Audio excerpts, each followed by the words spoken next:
ये हमारा है मोठ।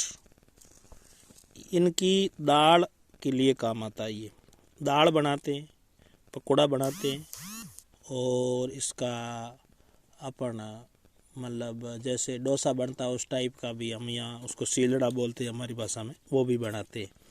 और इसकी दाल में सबसे ज़्यादा दाल में काम आता है। और जो बीकानेरी जो भुजिया आता है ना, वो सब इसी का बनता है। ये मोठ बोलते हैं हमारी भाषा में इसको। ये जो हमारे यहाँ पे राजस्थान में कुम्मट होता है, जिसको कैर सांगरी कुम्मट कहते हैं ना, वो कुम्मट है। उसकी फ्रेश फली है ये, एकदम फ्रेश। ये सूखने के बाद इसकी सूखी की भी सब्जी बनती है और फ्रेश की मटर की तरह सब्जी बनती है। जो मटर का टेस्ट होता है ना, वैसा टेस्ट होता है इसका। और जो लोग हम दूर दराज से रहते हैं वो इनको मटर की जगह यूज़ करते हैं। और इनका अंदर का बीज होता है ना, वो इस टाइप का होता है। ये देख लो आप, इस टाइप का अंदर का बीज होता है। इनकी सब्जी बनती है, बहुत टेस्टी बनती है, मटर की तरह। ये हमारे बाड़मेर के अंदर जो होता है राजस्थान में, जो काचरी, जिसको अभी जो अपना हाइब्रिड जो ये खीरा तरककड़ी आती है ना, वो तो आती है मतलब हाइब्रिड के हिसाब से, वो उसका मॉडिफाई करके उनका नाम और उनका बॉडी और उनका टेस्ट सब चेंज है। ये जो है ये नेचुरल है, कुदरती खेत में बरानी होती है। और इनको सुखा के हम ड्राई करके रख लेते हैं। बाद में हम अपने हिसाब से जब ज़रूरत पड़ती है तब सब्ज़ी बना लेते हैं। इसकी चटनी भी बनती है, बहुत शानदार चटनी बनती है। और इसकी सब्ज़ी भी बनती है, वापस गर्म करके बॉयल करके और सब्ज़ी बना लेते हैं। और स्टोर रखना हो 1 साल 1.5 साल 2 साल तब तक रख सकते हैं, इसमें कोई ख़राब नहीं होता। ये हमारा बाजरा है, जो एकदम नेचुरल पुराने बीज से बीज पीढ़ी दर पीढ़ी बीज रहता है, उस बीज का है। और ये बरानी कुदरती पका हुआ है। अब इसको हम साफ़ करेंगे अभी 20-25 दिन बाद में, तब हम इसको साफ़ करके रख देंगे स्टोर में। बाद में धीरे धीरे खाने के लिए उपयोग करेंगे। इसकी उत्पादन भी थोड़ी कम है, और थोड़ी कम है, ज़्यादा नहीं, थोड़ी कम है। और ये पकने में थोड़ा समय ज़्यादा लेता है। बस ये 2 ही चीज़ है इसमें। जो हाइब्रिड होता है वो जल्दी पकता है, और उत्पादन 10 से 15% उसका ज़्यादा होता है। इतना नहीं है कि जैसे वो को डबल होता है, ट्रिपल होता है, ये सब झूठी बातें है। मतलब 10-20% वो ज़्यादा होते हैं। और इस जैसे उसके ऊपर मेहनत करते हैं इतनी इसके ऊपर मेहनत नहीं करते, क्योंकि वो हाइब्रिड है, उसके पैसे लगे हुए थे बीज के वगैरह सारे। ये तो नेचुरल है, देसी है, घर का है, तो ये इसका बीज का खर्चा नहीं, और लगाने का जैसे उसका आता है इतना ही इसका आता है।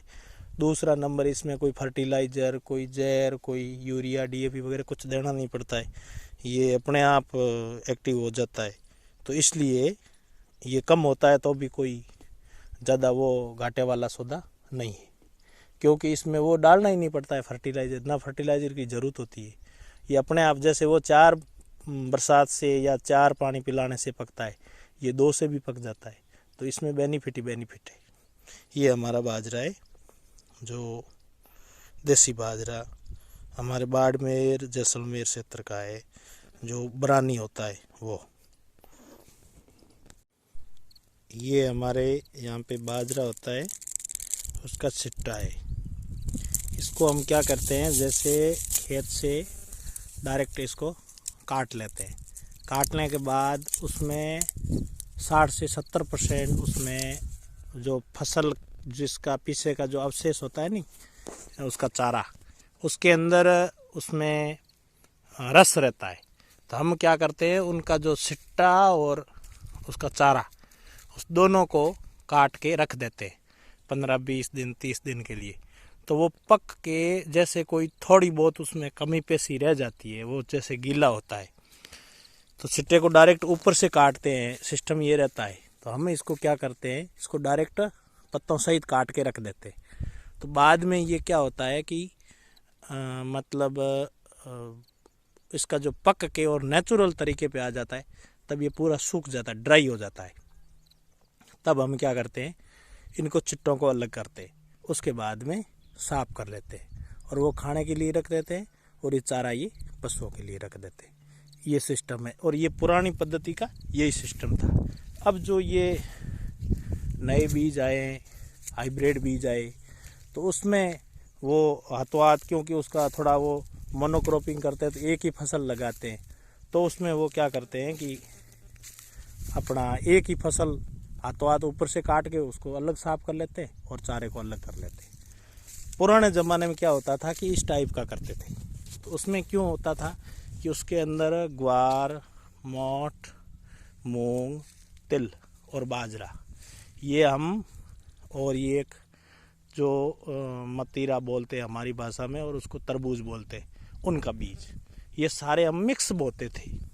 तो बाजरे को काट लेते थे, उसके बाद में मोठ को काट लेते थे, मोठ के बाद में मूंग को काट लेते थे, और बाद में तिल को काट लेते थे, और बाद में जो वो तरबूज होते थे उसका इकट्ठा कर लेते थे। उनका बीज खाने के उपयोग आता है और बिकते भी थे। और तिल को अलग यूज़ कर लेते थे, मोठ को दाल के लिए, मूंग को दाल के लिए, बाजरे को खाने के लिए। ये हम मतलब मिश्रित खेती करते थे। अब क्या हुआ है कि अभी के जो सिस्टम है उसमें लोग क्या करते हैं, एक ही बाजरा लगाते, बाजरा काटा खेत फाइनल। ऐसे पहले हमारे यहाँ नहीं होता था।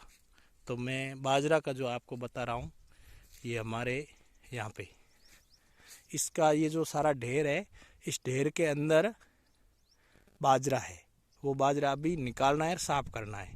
अभी खेत से काट के इसको रख दिया है। अभी ये 15-20 दिन के बाद में हम इसको निकालेंगे। ये होता है हमारा एक, जैसे अंगूर का अपना दाखें लेते हैं नहीं, तो अंगूर की दाख बनती है, उस टाइप ये गर्मियों के अंदर एक जाड़ वृक्ष होता है राजस्थान के अंदर, उसके ऊपर 40 से 45 डिग्री के अंदर इसके ये फल पकते हैं। 45 डिग्री टेम्परेचर होता है तो ही पकता है ये। 45 से पहले अगर 45-40 तक नहीं पहुंचा तो ये पकता नहीं है। और भयंकर लू चलती है ना, तब इसको ये पकता है।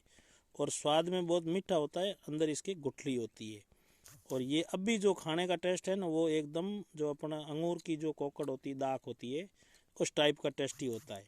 और हमारे जो पुराने ज़माने में किसी को सरप, छोटा जो ये छोटे सरप होते हैं जो जंगली अपना, जिसको कोबरा वगैरह, वो नहीं, दूसरा जो उससे छोटे जो छोटे छोटे सांप होते हैं यहाँ पे, जिसको कोबरा से जहर बिल्कुल घना कम होता है, ज़्यादा कम होता है, वो अगर किसी को काट लेता था तो ये 100 ग्राम इसको सबा के खिला के ऊपर घी पिला दिया जाता था, तो वो हॉस्पिटल पहुंचने तक उसको राहत और आराम मिल जाता है।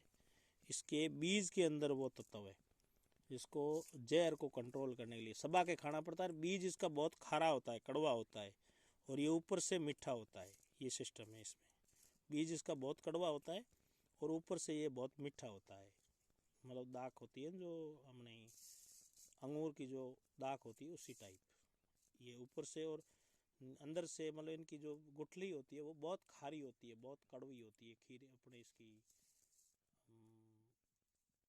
करेले की।